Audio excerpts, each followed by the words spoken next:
vamos abrir a nossa Bíblia no livro de Ezequiel. Ele tem toda aquela visão da glória de Deus, que muitas vezes é mal até interpretada, né? E no capítulo 1, no versículo 28, diz assim: tal como a aparência do arco-íris nas nuvens de um dia chuvoso, assim era o resplendor ao seu redor. Essa era a aparência da figura da glória de Deus. Quando a vi, prostrei-me rosto em terra e ouvi a voz de alguém falando. Então Ezequiel ele começa tendo a visão da glória de Deus. Nas margens do rio da Babilônia, do rio Quebar, ele vê a glória de Deus. Teve um autor, eu esqueci o nome dele agora, depois os irmãos podem procurar aí na internet que vão achar. Ele escreveu um livro, Eram os Deuses Astronautas? Alguém já ouviu falar desse livro? Já, né? Então, nesse livro o cara imagina que a visão de Ezequiel era disco voador. Porque Ezequiel vê um monte de círculos e de rodas, e círculos achatados, e luzes, e rodas para tudo quanto é lado. Daí o autor desse livro imaginava que havia ali diversos discos voadores, e daí o profeta teve aquela visão e caiu prostrado. Mas não, ele deixa aqui muito claro, este era o aspecto da glória de Deus, era uma teofania. Deus ali se manifestou. E a semana passada eu falei sobre as características do verdadeiro profeta. O verdadeiro profeta que tem esse encontro com Deus e é enviado para pregar, é lhe dado uma mensagem. Aquele profeta que vive no meio do povo, que está no meio do povo, que andava no meio dos cativos. E hoje nós vamos falar sobre as responsabilidades do verdadeiro profeta, baseado também no livro do profeta Ezequiel. Os irmãos perceberam que os meus companheiros começaram? É porque eu comecei a pregar. Então, eles começam também ali do lado. Então nós vamos ler a palavra do Senhor, que diz assim, no capítulo 3 de Ezequiel, a partir do versículo 12. E levantou-me o Espírito, e ouvi por trás de mim uma voz de grande estrondo, que dizia: bendita seja a glória do Senhor, desde o seu lugar. E ouvi o ruído das asas dos seres viventes, que tocavam uma nas outras, e o ruído das rodas defronte deles, e o sonido de um grande estrondo. Então o Espírito me levantou, e me levou, e eu me fui, amargurado na indignação do meu espírito. Porém, a mão do Senhor era forte sobre mim. Os irmãos percebem, ele tem a visão da glória de Deus, e nessa visão da glória de Deus, ele tenta descrever a glória de Deus, mas ele não consegue descrever, ele só fala em termos de rodas, de círculos, de luz, de barulho, de asas dos querubins. E ali ele tem essa manifestação de Deus, e logo após ele ter essa manifestação de Deus, o que diz ali? O Espírito me levantou e me levou, e eu me fui. Como? Amargurado. Tem alguma coisa errada, né? Amargurado na indignação do meu espírito. O que significa isso? Quando a gente tem uma experiência com o Espírito Santo, a gente não fica amargurado, não é verdade? A gente fica, como é que é? Alegre, gozo espiritual, alegria, né? Alegre eu vivo na luz com Jesus. Estou muito alegre, estou feliz, o Espírito Santo está sobre mim, alegria. É assim? Ele tem a maior experiência, eu acredito que uma das maiores, que são narradas na Bíblia. E daí nesse contato, nessa intimidade com Deus, na visão da glória de Deus, na comunhão do Espírito que o levanta, ele se levanta amargurado. Aqui nós já aprendemos algo de quem entra nessa seara real de andar na presença de Deus e de ser cheio do Espírito Santo de Deus. Quem é cheio do Espírito Santo de Deus acaba por sentir no seu próprio espírito aquilo que o Espírito está sentindo. Os irmãos estão percebendo isso? É diferente do que se ensina, né? Isto o Israel, vou pegar o Israel, né, que está namorando aí há pouco tempo.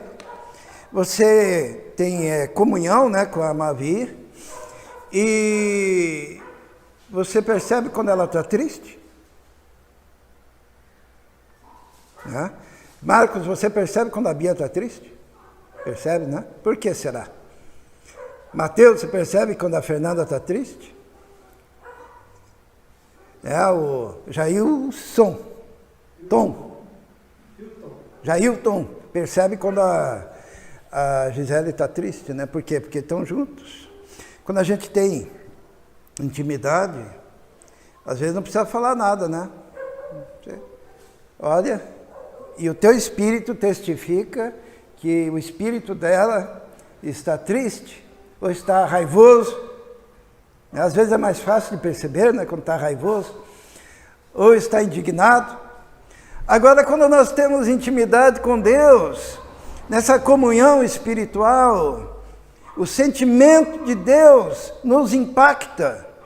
Esses dias o Israel me mostrou um texto que eu quase caí de costa, quando dizia que Deus, quando nos perdoa, Ele recebe a maculação dos nossos pecados, Deus fica impuro, então, e daí aquele pecado que vai sobre Deus tem que ser jogado sobre Satanás, o Azazel, para que Deus seja purificado por Satanás. Eu fiquei mal. Mas sabe por que eu fiquei mal? Porque o Espírito Santo de Deus que mora em mim, ele ficou indignado. Ele fica indignado com isso e transmite ao meu espírito a indignação. E os irmãos percebem que o nome disso, esse é um dom que está lá no Novo Testamento, é discernimento de espíritos. Quando a gente discerne, e quando somos discernidos, quando há intimidade, porque nós somos selados com o Espírito Santo da promessa, nós somos tocados por Deus, nós vivemos na comunhão com Deus, e nesse auge de comunhão, este homem que teve uma experiência tremenda, ele sai amargurado na indignação do Espírito, do seu próprio Espírito. O profeta acabara de ter uma experiência extraordinária, no entanto, sentia amargura e indignação. Isto é, quando Deus nos permite participar dos seus sentimentos. A empatia em relação aos sentimentos de Deus. Alguém já teve isso? Você entra num ambiente e você percebe aquele ambiente um peso. Por quê? Porque o Espírito está testificando no teu espírito que ali tem algo contrário ao Espírito de Deus. A minha mãe conta uma experiência de quando ela tinha lá seus 15 anos, ela foi morar lá numa fazenda, dela teve que ir na venda da fazenda, no armazém, para comprar alguma coisa, né? Ia comprar ovos. E estava tendo um trabalho. um trabalho espiritual. E quando ela estava passando por aquele lugar, alguém disse, daqui você não passa, você já está atrapalhando o trabalho. Por quê? Porque o espírito que estava nela não era o espírito que estava trabalhando naquele lugar. E viver com Deus é assim. Por isso que às vezes eu fico indignado, irmãos, quando pessoas estão na maior, tranquila, nem percebe os erros profundos, teológicos, a respeito de Deus, nivelando Deus ao próprio diabo, ou até colocando o diabo num nível e num patamar de superioridade em relação a Deus, e o povo lá louvando. Por isso que em alguns lugares a gente entra em cultos e percebemos que ali não está havendo culto. Porque se você teve uma experiência com a glória de Deus, você tem a sensibilidade espiritual de perceber o que está acontecendo ali do outro lado, nesse discernimento espiritual. E isso faz com que seja um contrassenso a crendice de que se alguém está cheio do Espírito Santo, está alegre. Porque, na verdade, se você está cheio do Espírito Santo, você está na dependência da alegria do Pai. Por isso que quem está cheio do Espírito Santo também chora. Quem está cheio do Espírito Santo também sofre. Por isso que a Bíblia diz que o Espírito intercede por nós, como? Com gemidos inexprimíveis. Porque nós não sabemos orar como convém. Mas o Espírito que conhece todas as coisas e que mora em nós, nos dá esse discernimento espiritual. A Bíblia diz então que depois dessa experiência, e amargurado no seu espírito, ele diz assim, e fui a Tel Abib, aos cativos, aos do cativeiro, que moravam junto ao rio Quebar. E eu morava onde eles moravam. E fiquei ali 7 dias. Como? Pasmado no meio deles. Às vezes o discernimento espiritual faz a gente ficar pasmado. E essa é uma questão interessante, né? Alguém aqui já ficou pasmado? O que é pasmado? O que é a expressão estou pasmo? Oi? Perplexo, né? Ele ficou pasmado ali no meio do povo junto ao rio Quebar. Ele ficou morando no meio do povo depois da experiência teofânica. Ele já morava antes lá. Porém, depois, ele foi para o meio do povo. Agora, uma pergunta. Ele já morava, lembram a semana passada? Ele já morava lá, habitava no meio dos cativos. Lembram disso? E daí ele teve uma experiência da visão da glória de Deus. E daí, diz ali o texto que ele foi morar com os cativos. Por que o texto enfatiza isso? Porque uma coisa é você morar com os cativos antes da experiência espiritual profunda, teofânica. E outra coisa é você morar com os cativos depois dessa experiência.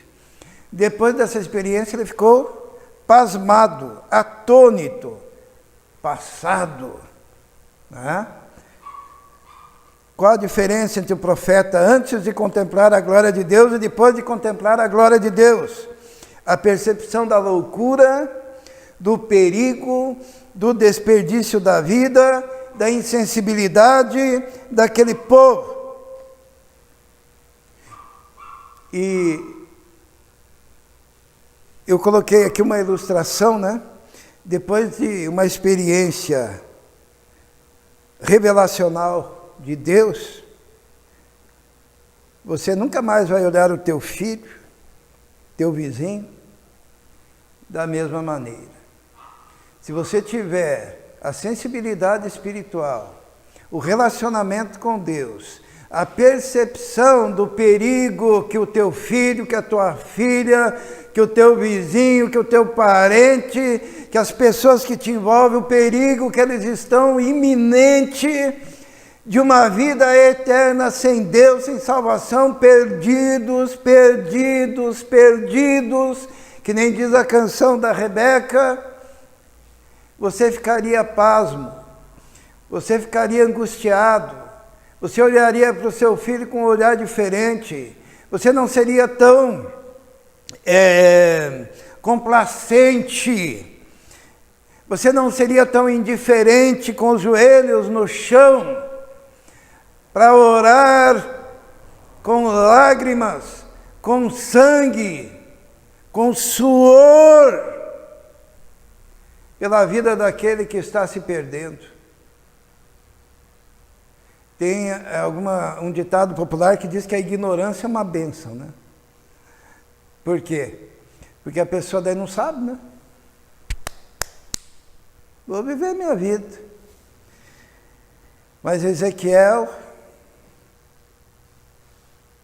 profeta, morava no meio do povo, daí ele tem a manifestação da glória de Deus, os seus sentidos são aperfeiçoados, Deus o toca, ele se levanta, volta para o meio do povo e cai pasmado.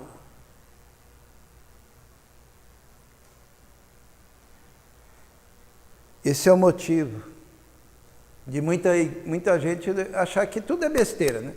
A gente fala assim, tem um monte de gente indo para o inferno e estão frequentando as igrejas. Isso é besteira, todo mundo igual, tudo certo. Busque uma experiência real com o Espírito de Deus, que você se levanta como pregador,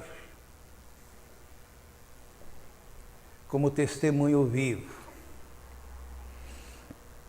Agora que ele já sabe quem é Deus e quem é o povo, Deus começa a falar para ele das suas responsabilidades.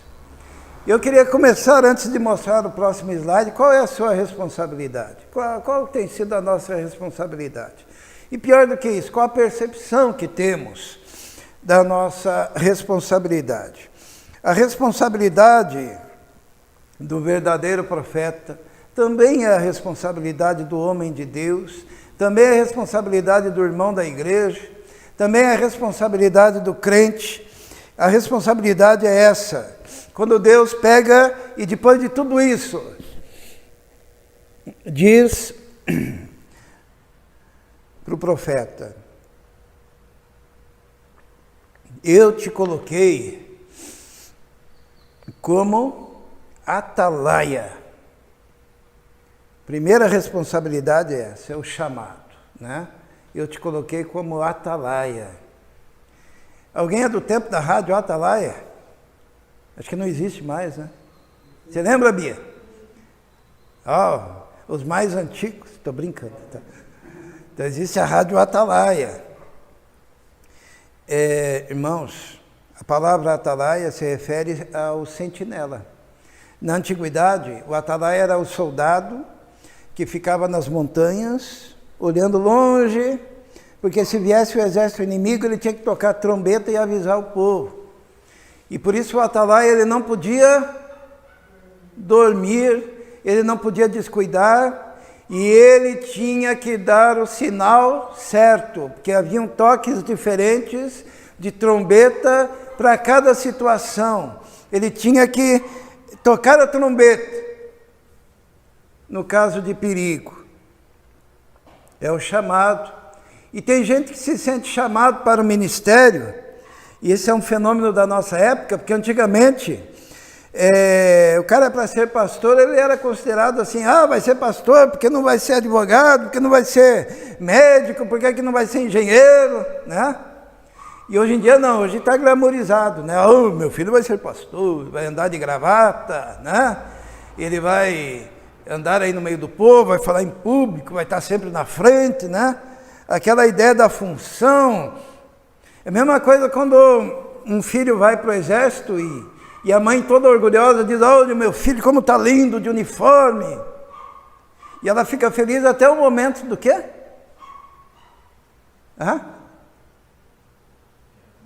Até o momento que estoura a guerra, né? Quando estoura a guerra, ela pensa, o que meu filho foi fazer? E vai para frente de batalha. Agora, o indivíduo chamado, ele já tem que saber que vai para frente de batalha. Não é ficar pensando em toda aquela preparação teórica, né? E o que é o atalaia? A Bíblia fala assim, e sucedeu que ao fim desses dias, veio a palavra do Senhor a mim dizendo, filho do homem, eu te dei por atalaia sobre a casa de Israel, e tu da minha boca ouvirás a palavra, e avisá-los-á da minha parte. Então olha a responsabilidade do atalaia, ouvir aquilo que Deus falou e avisar o povo. Sabe, para a gente entender o exemplo do atalaia, quem aqui já foi para a praia? Todo mundo, né, já foi para a praia. E tem umas torrezinhas altas assim, de madeira, né? Onde fica o atalaia. Quem que é o atalaia? É o bombeiro, né? O salva-vidas. Fica lá o soldado. E o que ele tem que fazer? Dormir? Ele tem que vigiar. Ele é um atalaia. Ele está vigiando. Certo? E de vez em quando ele pega um apito. Já viram isso? E ele apita, é a trombeta dele. Ele apita e faz assim, ó, sai daí que aí é perigoso. Agora, se o atalaia não fizer, se o bombeiro não fizer isso, ele é responsável ou não por aqueles que podem... Ou se ele vê alguém se afogando e ficar lá...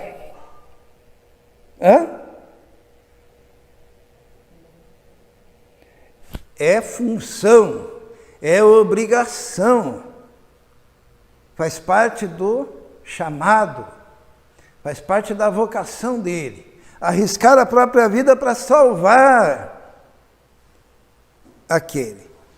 E Deus, ele está dizendo assim, olha, eu te coloquei agora como atalaia no meio do povo, então que você ouvir da minha boca, você tem que falar. E daí eu quero avisar uma coisa para os irmãos que às vezes a gente não sabe. Eu vou perguntar, você é um atalaia? Ou é só profeta, pastor, evangelista que é atalaia? Se você vê que teu filho está se afogando, você vai fazer o quê? Você vai dormir? Se você vê que o teu filho está indo participar de uma seita demoníaca, você vai avisar? Ou vai se calar? Se você vê que teu filho está caminhando a passos largos para o inferno, você vai dizer, cada um tem sua própria escolha. Eu não vou lá criar um clima avisando o meu filho sobre isso. Quero dizer que você, eu, os pastores, os profetas, os evangelistas, temos a função de atalaia. E você é atalaia na sua casa, no seu lar e para a sua família. Primeira coisa é saber que nós somos atalaia. Segunda coisa, que é a responsabilidade do verdadeiro profeta, saber a extensão do chamado. Qual que é a extensão do chamado? Ímpios e justos. Sabe de uma coisa? A gente sempre pensa que a extensão do chamado do homem de Deus, do profeta, do pastor, é alcançar os ímpios, certo? Não é isso? Tem que alcançar os ímpios, aqueles que nunca ouviram, aqueles que estão distanciados, aqueles que não são membros de igreja nenhuma, fale com eles. Volta e meia brigam com a gente que pega e diz assim, poxa, mas aquela pessoa é evangélica, mas ela está crendo numa coisa diabólica. Daí o pessoal, não fala, ela já é crente. Certo? Só que nós aprendemos aqui o seguinte, que a extensão do nosso chamado inclui ímpios e justos. Por quê? Porque quando os justos e ímpios se colocam no mesmo espectro de comportamento, eles precisam ser chamados juntos, né? Tem o ímpio e tem o justo. O justo pressupõe aquele que conhece a Deus, que conhece a Bíblia, mas de repente, os comportamentos de quem é ímpio e de quem é teoricamente justo estão igual. Meu filho é membro da igreja, é participante, ele lê a Bíblia, ele canta. Mas se você ouvir fazendo algo compatível com aquilo que os ímpios fazem, você, como atalaia, deve chamar a sua atenção também. Porque eles estão debaixo do mesmo espectro de comportamento. Malaquias até fala, vereis a diferença entre justos e ímpios, porque tem uma diferença. Então Deus pega e diz para o profeta, ele diz assim, você é atalaia, quando eu disser ao ímpio, certamente morrerás, e tu não o avisares, nem falares para avisar o ímpio acerca do seu mau comportamento para salvar a sua vida, aquele ímpio morrerá na sua iniquidade, mas o seu sangue da tua mão o requererei. Significa que em algum nível nós seremos responsabilizados por não falarmos, por não avisarmos, quando tivermos a oportunidade. E quando diz o seu sangue, o requererei, não significa que você vai perder salvação. Não. Você vai ser chamado na chincha, por Deus. Será responsabilizado. E dura coisa é passar a eternidade sabendo que o teu filho está no inferno, sofrendo, porque você não foi homem, não foi mulher de Deus, obediente o suficiente para confrontar o pecado.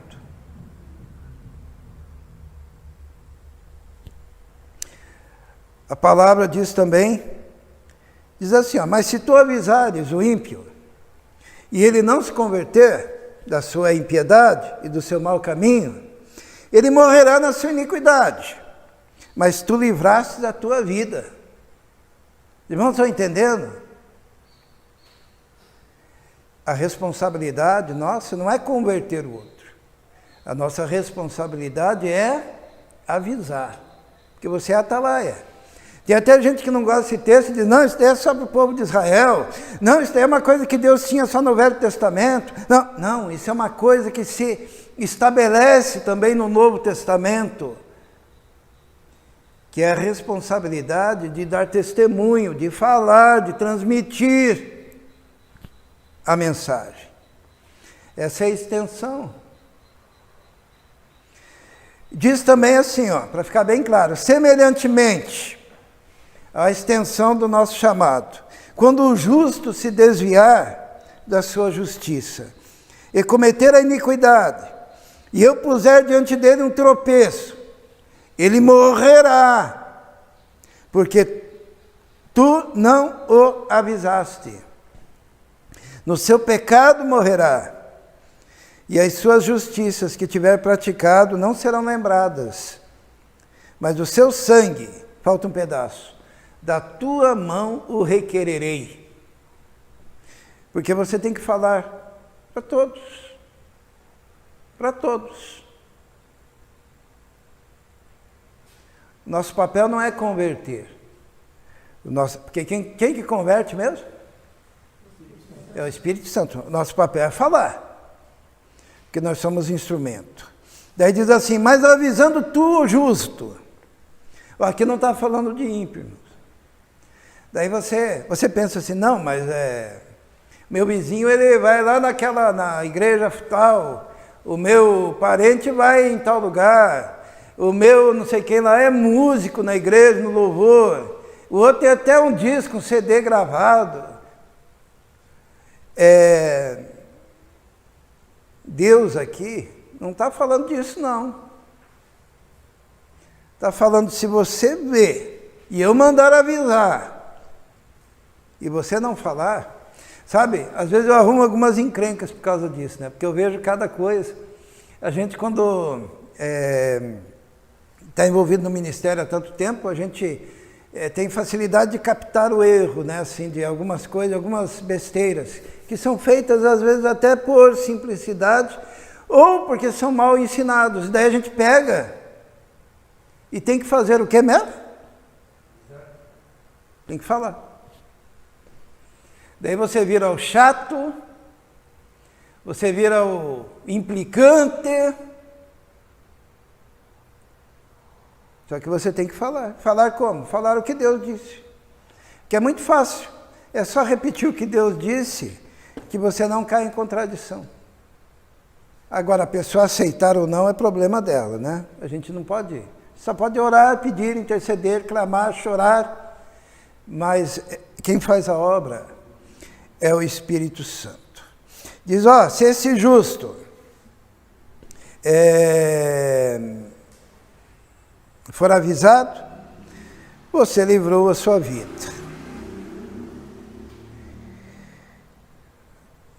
Essa parte é importante porque todos nós aqui somos atalaias e todos nós aqui estamos lembrando de alguém que nós não avisamos e nós estamos lembrando de alguém que precisamos avisar e nós estamos lembrando de alguém que nós avisamos, mas não quis. A Bia mesmo, né? Ela tem uma experiência, ela está avisando. Mas, Bia, não é mais sua responsabilidade se a pessoa não quiser. Né? Lógico que a gente entristece, chora, pede, continua orando, clamando, continua falando, mas a pessoa tem que se dobrar ao Senhor. Finalmente, outra coisa que aparece no texto, a mobilidade do profeta. E aqui é importante, né? A gente entender isso. Só para nós concluirmos, já que nós vamos trabalhar o livro inteiro de Ezequiel, e a gente tem que ter essa base aí da glória de Deus, tá? Quando a semana passada nós pregamos, Ezequiel estava onde? Estava lá na margem do rio Quebar com os cativos. E ali ele viu a glória de Deus. Daí ele recebe uma ordem, saia do vale. E lá fora do vale, o que ele viu? A glória de Deus. E daí ele entrou em casa, e o que ele viu dentro de casa? Que ele percebeu que tinha a ação da glória de Deus. Que a glória de Deus não está circunscrita a nenhum espaço. E a glória de Deus, ela se manifesta em nós. E agora é importante nós sabermos, nós discernirmos o que é a glória de Deus, né? Eu já falei, vamos repetir, né? Como é que Jesus foi ressuscitado mesmo? Pela glória do Pai. O Espírito Santo.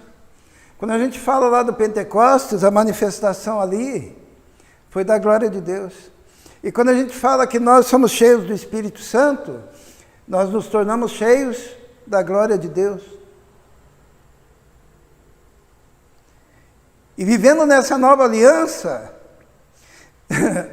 nós temos muito mais responsabilidade do que o próprio profeta aqui. Por isso que nós começamos o culto falando assim, qual é a sua expectativa? Jesus disse o quê? Se tu creres, tu verás a glória de Deus. E a gente tem que viver nessa percepção, nessa expectativa e nesse enchimento e nessa manifestação da glória de Deus, para nós sermos igreja de Deus.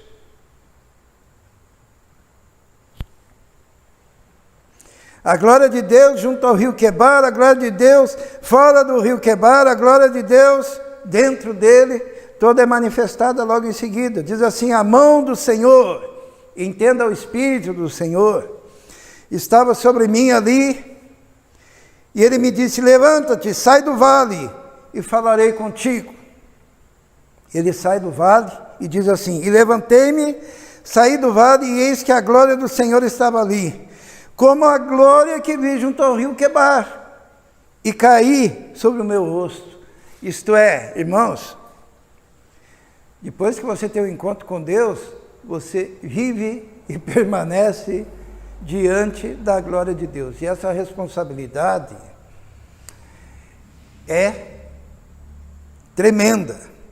E ele cai com o seu rosto em terra e diz assim, então entrou em mim o Espírito, viu o Espírito nele, me pôs em pé, falou comigo e me disse, entra, encerra-te dentro da tua casa.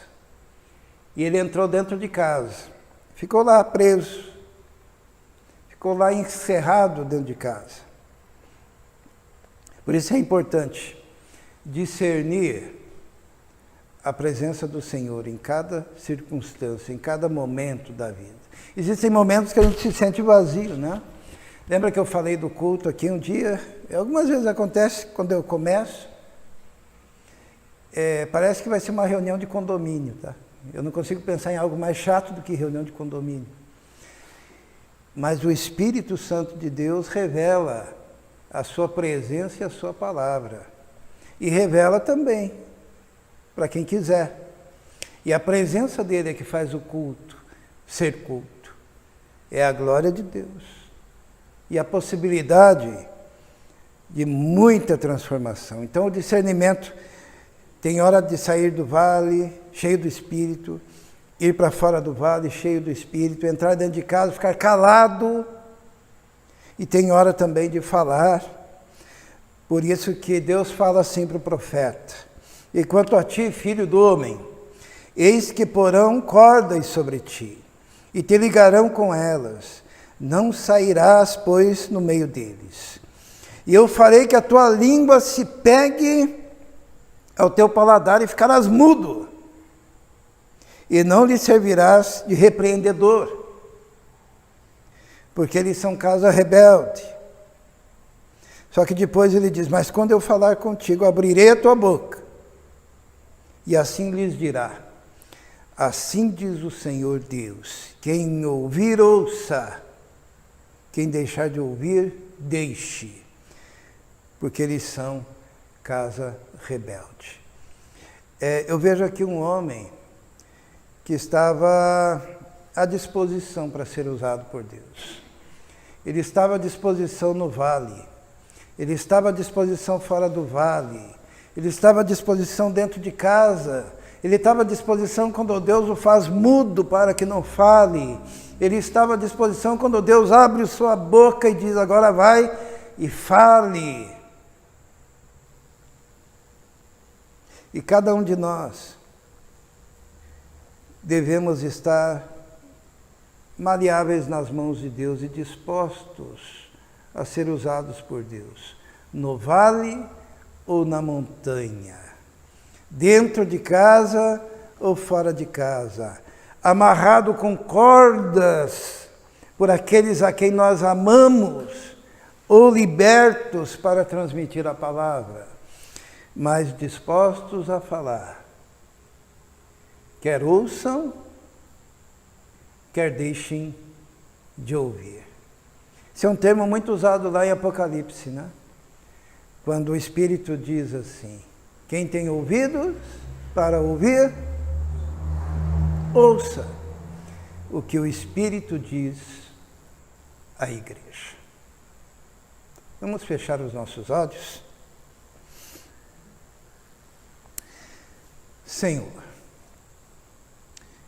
estamos à sua disposição, estamos nas tuas mãos. Pedimos a manifestação da tua glória, o enchimento do teu Espírito sobre toda a sua igreja. Pedimos que o Senhor faça deste lugar um lugar da tua manifestação e do teu poder e da tua graça e da tua mensagem através do teu povo, ó Deus. Abençoa-nos, dá-nos o entendimento, dá-nos a palavra, ó Deus, e o senso de que cada um é a atalaia do Senhor, com essa responsabilidade tremenda de proclamar a tua palavra, teu evangelho. Nós te pedimos a tua bênção, a tua direção, teu Espírito Santo nos envolvendo. Tudo isso te pedimos, ó Deus, em nome de Jesus. Amém.